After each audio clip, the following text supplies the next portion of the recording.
ప్రచార పత్రంలో 100 రోజుల్లో అమలు చేస్తామని చెప్పిన గ్యారంటీలు 100 రోజుల్లో 6 గ్యారంటీలను ఉదరగొట్టి 600 అయినా చేస్తాం 100 రోజుల్లో అని చెప్పిన మాటలు ఎక్కడున్నాయి అధ్యక్ష? బడ్జెట్ లో ఎందుకు చెప్పలేదు? అసెంబ్లీలో 4 గోడల మధ్యన కూర్చొని 4 కోట్ల మంది తెలంగాణ ప్రజల్ని మభ్యపెట్టే ప్రయత్నం చేస్తే కుదరదు అధ్యక్ష. తెలంగాణ గడ్డ పోరాటాల గడ్డ, తప్పకుండా నిలదీస్తాం, ప్రశ్నిస్తాం అధ్యక్ష. అధ్యక్ష ఇంకా విచిత్రం, తెలంగాణలో సామెత ఉంది అధ్యక్ష, అన్న వస్త్రాల కోసం పోతే ఉన్న వస్త్రాలు పోయినట్టుంది అధ్యక్ష. ఈరోజు పరిస్థితి ఉండబట్టలేక ఓటేస్తే ఉన్నబట్ట కూడా లాక్కున్నారంటే ఎట్లుంది అధ్యక్ష అంటే, మేనిఫెస్టోలో ఏం చెప్పింది అధ్యక్ష? పెన్షన్లు పెంచుతాం, 2000 4000 చేస్తామన్నారు.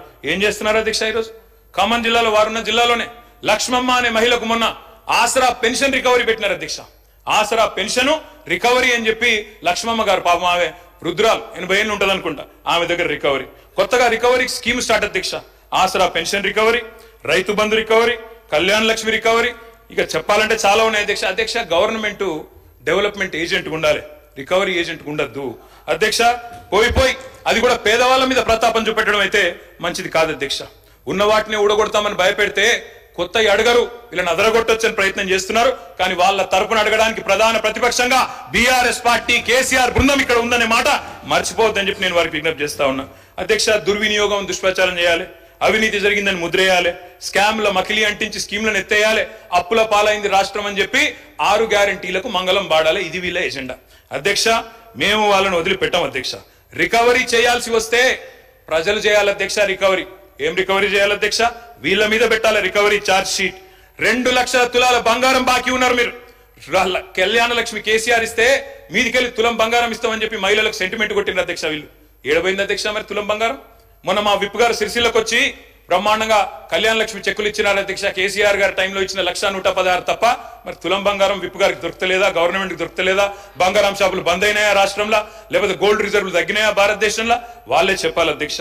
చేయూత అధ్యక్ష, మా పేదలు ఎవరైతే వృద్ధులు ఉన్నారో, వితంతువులు ఉన్నారో, ఒంటరి మహిళలు ఉన్నారో వాళ్ళు పెట్టాలా వీళ్ళ మీద రికవరీ అధ్యక్ష. మాట తప్పినందుకు గత 8 నెలలుగా 2000 నుంచి 4000 చేయనందుకు అప్పుడు వాళ్ళు పెట్టాలా రికవరీ మీ మీద. మహాలక్ష్మి మా ఆడబిడ్డలు 1,68,00,000 మంది ఎదురు చూస్తా ఉన్నారు. 18 ఏళ్ల పైబడ్డ ఆడబిడ్డలు నెలకు 2,500 ఇస్తామని చెప్పిన మాట వారందరూ ఎదురు చూస్తున్నారు. వాళ్ళు పెట్టాలా 8 నెలల రికవరీ మీ మీద అధ్యక్ష. మేము ఉత్తగానే ఆరోపణలు చేస్తలేం అధ్యక్ష. మీకు ఒక విషయం చూపెట్టాలి. ఇది గౌరవనీయులు భారత ప్రతిపక్ష నాయకులు రాహుల్ గాంధీ గారి ట్వీట్ అధ్యక్ష. వారు ఆనాడు ఎన్నికల సందర్భంగా అశోక్ నగర్కి వచ్చారు. వచ్చి వారు చెప్పారు అధ్యక్ష, ఇది వారి ట్వీట్, నేనేమి కల్పించట్లేదు, నేనేం చెప్పట్లేదు అధ్యక్ష. వారు 2 విషయాలు చెప్పారు. ఒకటేమో జాబ్ క్యాలెండర్, మొదటి సంవత్సరంలోనే 2 లక్షల ఉద్యోగాలు, ఇది రాహుల్ గాంధీ గ్యారంటీ అని చెప్పి ఒక ట్వీట్. తెలుగులో చేశారు, మనకు అర్థం కాదనుకొని తెలుగులో చేసినారు అధ్యక్ష. తెలంగాణలో కాంగ్రెస్ ప్రభుత్వం ఏర్పడిన ఏడాది లోపే 2 లక్షల నియామకాలను పూర్తి చేసి యువతకిచ్చిన మాట నిలబెట్టుకుంటాం.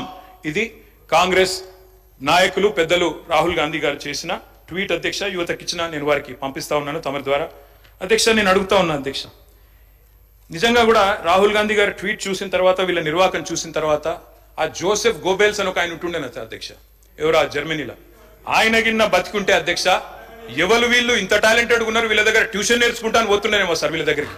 ఎందుకంటే ఇంత అద్భుతంగా అబద్ధాలు చెప్పొచ్చు అని మాకు తెలియదు సార్ అధ్యక్ష. 30,000 ఉద్యోగాలు ఇచ్చినామని చెప్పి బడ్జెట్ స్పీచ్ లో చెప్పారు అధ్యక్ష. 30,000 ఉద్యోగాలు. నేను అడుగుతా ఉన్నా అధ్యక్ష, 30,000 ఉద్యోగాలు ఎక్కడిచ్చారు సార్ అధ్యక్ష? ఐ రికమెండ్, నేను అక్కడ మొత్తం డేట్స్ ఉన్నాయి, నోటిఫికేషన్ ఎప్పుడు వచ్చింది, పరీక్ష ఎప్పుడు జరిగింది, మీరు ఎప్పుడు కాగితాలు ఇచ్చిన డేట్లు ఉన్నాయి చెప్పమంటే చెప్తా అధ్యక్ష.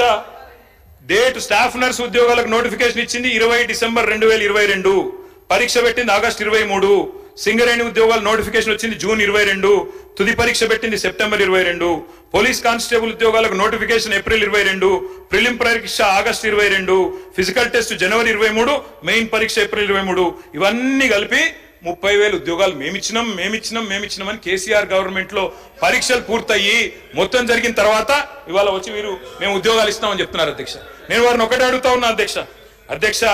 30,000 ఉద్యోగాలు ఇచ్చినామని చెప్పి బడ్జెట్ ప్రసంగంలో ప్రజలను తప్పుదోవ పట్టించినందుకు, తెలంగాణ యువతను తప్పుదోవ పట్టించినందుకు మీ మీద వేయాలి అధ్యక్ష ఛార్జ్ షీటు రికవరీ. ఇది కరెక్ట్ కాదు అధ్యక్ష. ఈ రకంగా యువతను తప్పుదోవ పట్టించడం అధ్యక్ష. జాబుల జాతర పెడతారని ఆశిస్తే అబద్ధాల జాతర నడుస్తోంది. ఇంట్లో ఉన్న క్యాలెండర్ ఇంకో 4 నెలలు అయితే అది కూడా మారిపోతుంది, అయిపోతుంది. కానీ కాంగ్రెస్ చెప్పిన జాబ్ క్యాలెండర్ మాత్రం అత్తలేదు పత్తలేదు అధ్యక్ష. నేను అడుగుతా ఉన్నా, ఈరోజు ఆ రోజు అశోక్ నగర్ కి ఆ రోజు అశోక్ నగర్ కి ఉస్మానియా యూనివర్సిటీకి పరుగులు పెడుతూ పోయినారు. డిప్యూటీ సీఎం గారు నేను అడుగుతా ఉన్నా, అయ్యా డిప్యూటీ సీఎం గారు, మీరు నేను హౌస్ అడ్జన్ కాగానే పోదాం అధ్యక్ష, అశోక్ నగర్ కి పోదాం, మీ ముఖ్యమంత్రి గారు వస్తానంటే వారిని కూడా తీసుకొని పోదాం, సెక్యూరిటీ లేకుండా పోదాం, మంచిగా పర్సనల్ గా పోదాం. పోయి అక్కడ ఉండే ఏ ఒక్క యువకుడు, ఏ ఒక్క యువతి, ఏ ఒక్క చెల్లెలు చెప్పినా ఒక్క ఉద్యోగం అన్నా ఈ ప్రభుత్వం ఇచ్చిందని చెప్తే నేను అక్కడనే రాజీనామా చేసి వెళ్ళిపోతాను అధ్యక్ష. ఒక్క ఉద్యోగం రేవంత్ రెడ్డి గారి ప్రభుత్వం, కాంగ్రెస్ ప్రభుత్వం వచ్చినాక కొత్తగా ఇచ్చినాము అని ఏ ఒక్క యువతి గాని యువకుడు చెప్పినా నేను అక్కడే రాజీనామా చేసి రాజకీయ సన్యాసం తీసుకుంటా అధ్యక్ష. ఒక్కరు చెప్పినా నేను చెప్తా ఉన్నా అధ్యక్ష, అక్కడే సిటీ సెంట్రల్ లైబ్రరీలో ముఖ్యమంత్రి గారికి, ఉప ముఖ్యమంత్రి గారికి మా పార్టీ తరపున, తెలంగాణ యువత తరపున 1,00,000 మందితో పౌర సన్మానం కూడా పెడతామని చెప్పి నేను చెప్తా ఉన్నా అధ్యక్ష.